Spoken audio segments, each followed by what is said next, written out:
The Houston Rockets beat the Memphis Grizzlies 119-115 in a chaotic ending. A very interesting game. Let's go over it, Kwab. Before we do that, though, the box score is Sengun with 32 points, 14 rebounds, 5 assists. Jalen Green with a nice night from the field, which typically means the Houston Rockets are going to win the game. 4 3-pointers for 27 points. Van Vliet played well. Morant with 27 points. Jaren Jackson and Desmond Bane chipped in with 21 and 16 apiece. Kwab, I'll just be completely honest with you. I felt like the Houston Rockets beat the crap out of the Grizzlies this game. It felt, if you would have just erased the scoreboard, right? And I just was not paying attention to the score, and there was no score on the TV screen, and you had me guess how much the Rockets won by, I would have guessed by 15, 20. At least it felt that way. I think the only saving grace and the only thing that maybe would have changed my mind about that was the fact that the Rockets just couldn't hit a free throw. They were 24 for 41 from the line. They got to the line 41 times, but shot 58%. So I guess when you look at it that way, you kind of understand how the Grizzlies were able to stay in it. But I thought the Rockets just dominated this game, particularly Sengun from the beginning. I mean, Zach Edey couldn't guard him from the jump, from the whistle. And they just had a horrible experience trying to guard this guy all night. He could have had a 40 burger if he just hit his free throws. Yes. Just total domination.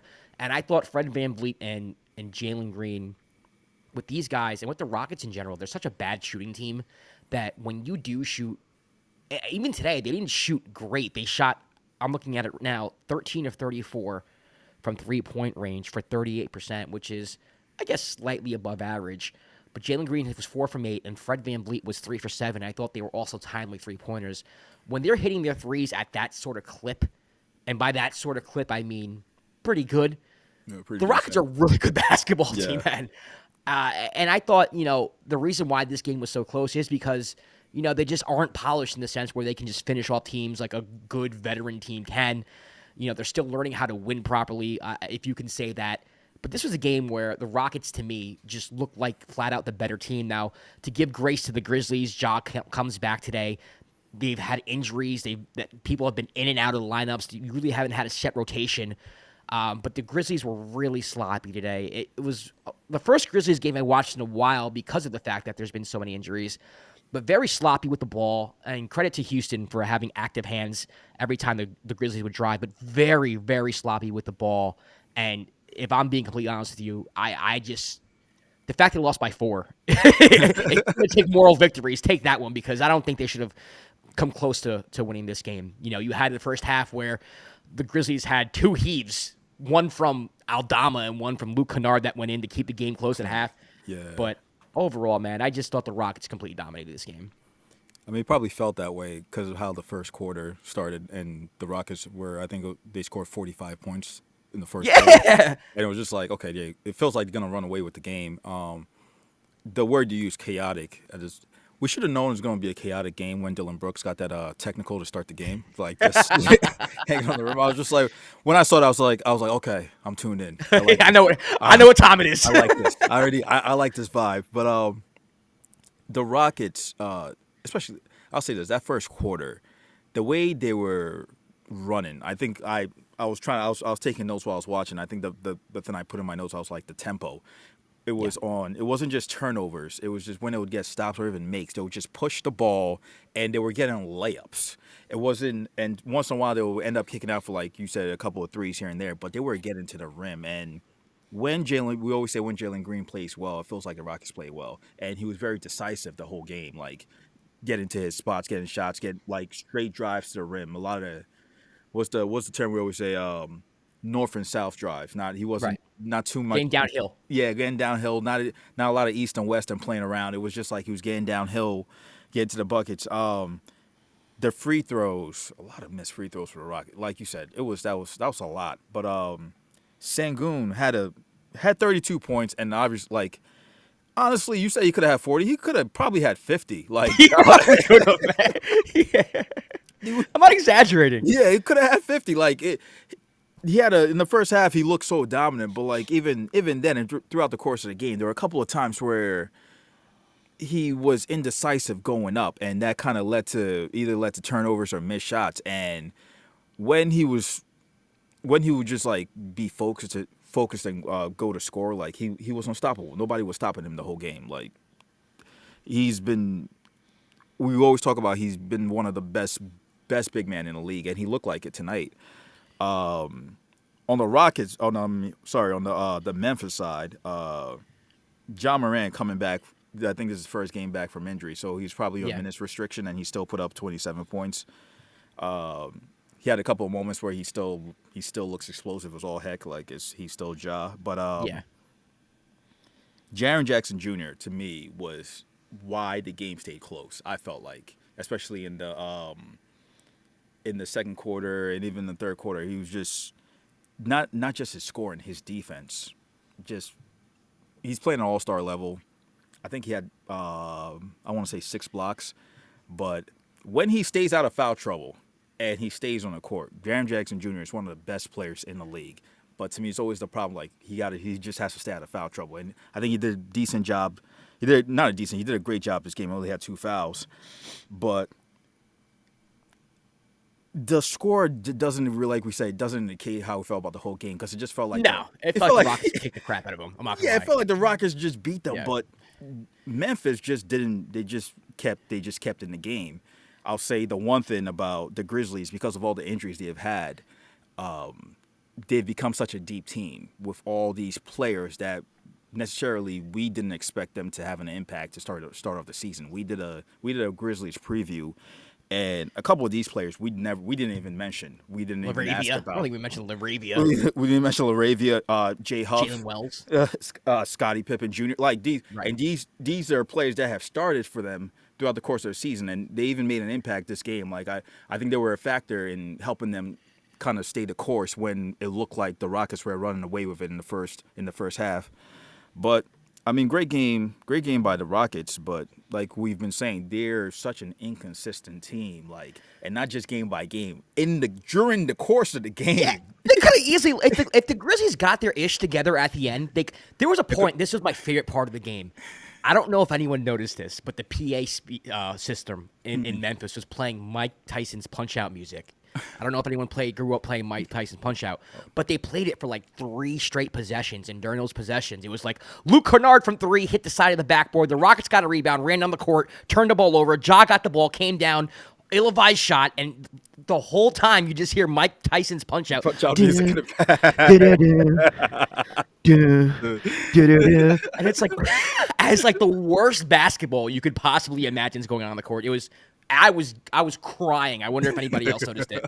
And that was in the fourth quarter, too. That was like 3 minutes, 2 minutes left to go in the game with the Grizzlies down 3. The PA speaker's going, duh, duh, duh. Was it like Kennard hits the side of the backboard. Everyone just starts turning the ball over. It felt like chaos. But yeah, I mean, if the Grizzlies like calmed down and got good offensive sets, I mean, the Rockets gave them plenty of opportunities there. A lot. Yeah, they missed a lot of threes, turnovers. They turned the ball over. The turnovers. I didn't even mention that. I forgot how to mention that. Yeah. 20 turnovers for the Grizzlies. Well, a lot of turnovers. It was at 20. Yeah. But that's insane. That's and like you said before, it wasn't even off turnovers. It was off misses. You know, the Rockets were getting in transition. We're getting easy buckets. And to me, if I'm a Rocket fan, that's what I want to see, because we talk about how poor of a shooting team they are right now. They're in the bottom half of the league as far as 3-point shooting is concerned. And that's important because now everybody shoots threes. How else are you going to create offense? How else are you going to create easy buckets? You're going to have to run. This team is going to have to run. Yeah. And they have the athletes to do it. You know, you have Jalen Green. I know Easton was hurt. He wasn't available. Thompson is an athlete. So you have the players to do so. They just have to do it every game. They have to make a conscious effort to run the basketball, because the Grizzlies, too, they're a good defensive team. It's not the Grizzlies are a bad defensive team. And to me, I just felt like the Grizzlies didn't play great defense today, and a lot of it had to do with the Rockets just keeping them on their toes. Fred VanVleet making good decisions and hating the 3 ball. It was just overall very impressive from the Rockets, but at the same time, it's like I see why I don't take them seriously, and maybe a lot of other people don't take them seriously as contenders, because even though they're the 2 seed, it's like, man, like I don't trust y'all the way you finish games out. It just doesn't look like you are a serious team that can win more than one round in the playoffs. That's what it feels like to me, at least. Okay. Well, I mean, I'll say this to your point about how they have to generate offense in terms of pushing the ball. Amen Thompson, just ridiculous, especially that. Love him. Just ridiculous. We love him. We always sing his praises. I don't know. He got into foul trouble. I think that might have factored into how like they kind of slowed them down. But especially I'll say the first quarter, that first half, the way they will just, especially him, get the ball and get down the court, pass aheads. I mean, it's a great way to generate offense for them, but it's just that fourth quarter, like you said, that stretch in that fourth quarter, it was so many turnovers, and especially even on the Rockets side, where I was like, why would you make that pass? Why would you try to all quarter? That was what's going on, bro. What is happening? The whole time, like just or even like Sengun at times, like he would be in a post and there'll be a double team and he would just hold it and nobody would like cut. Everybody just standing around, and then he got called for a travel on one of the possessions. I'm like, you guys are letting them back in the game. This game feels like it should have been over already. So, I mean that they were able to pull it out, but like you said, these things happening, it kind of leads to everybody having question marks about them, like come playoff time and. Like, which is fine. I mean, listen, they're overachieving, quote unquote. They're the 2 seed right in the West. Nobody had them as the 2. Yeah. So if you're a Rocket fan, you got to be happy. You take a win the way you get it. I mean, on the road against the Grizzlies team, that was a half game behind you. This wasn't like an average team you just beat on the road. You beat the Memphis Grizzlies, who were the 3 seed, and a team that has been at the top of the standings when healthy. So it's a good win. You know, I don't want to diminish the win. So if you're a Rockets fan listening to this, I'm not trying to like belittle your team or like try to take away from the win. You won a game on the road against the 3 seed, which is phenomenal. It's a great win. But I do think that in the grand scheme of things, when I think about the powerhouses in the West, I think about, the Thunder, who we just did a couple games on, the Mavericks when they're healthy, these type of teams, they're a little sharper down the stretch. I trust their defense more. They're not as sloppy. But to be honest with you, Rockets are ahead of schedule. So for me saying all this stuff, who cares? Like, you're ahead of schedule. You're doing better than everyone thought you'd do this year. And you have a future. I think if you talk to any Rockets fan, they'll be very honest with you saying, we know this year's not our year. And that's okay. And now to cut into that, sorry, but like, do you think, I'm gonna ask this also about the Grizzlies, do you think the Rockets make a trade? Or try to make a move to shore up? I don't know. I don't think this year's. I think they're going to let Van Vliet's contract play out, and then they go from there. I don't think they want to make a trade to win now. I don't at all. Okay. If they do make a trade, it's for something to clear cap space, and you get a young player or something like that. But I don't know why they would do that. I don't think this team is. I know they're the 2 seed, and I know if you're a Rockets fan, like you want them to go for it, because why wouldn't you go for it if you're the 2 seed? But I don't know.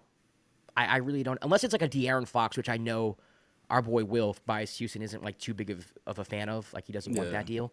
Unless it's like for a franchise-changing player, I don't think the Rockets try to adjust on the margins. No. Now, what about the Grizzlies? Because they were. I think the Grizzlies do, because even though they've been hurt for a while, I think this is like, okay, we've had this core together for a few years now. We have made the playoffs. We have advanced in the playoffs. I would like for us to make it to the Western Conference Finals. Like, I think their expectations and their goals are higher.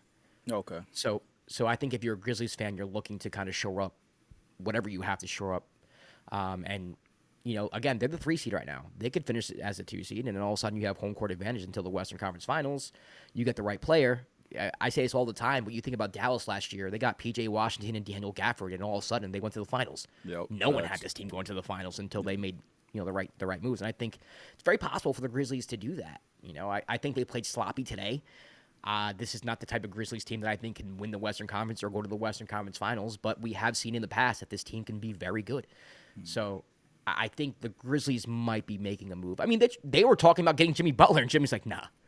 Yeah, that was. Jimmy was like, anywhere but here. One press conference in Miami, and then the next day he's like, anywhere but here and Memphis. Don't want to go to Memphis. And like they basically put out a list, which is crazy because it feels like he would fit in Memphis. I know the Grizzlies were. He'd be great in Memphis. I would love Jimmy in Memphis. He would be great. It just feels like it would be a great fit. But I know the Grizzlies were in talks with the Nets for Dorian Finney-Smith before he got traded to the Lakers, and now they're being talks with Cam Johnson. Everybody wants Cam Johnson, baby.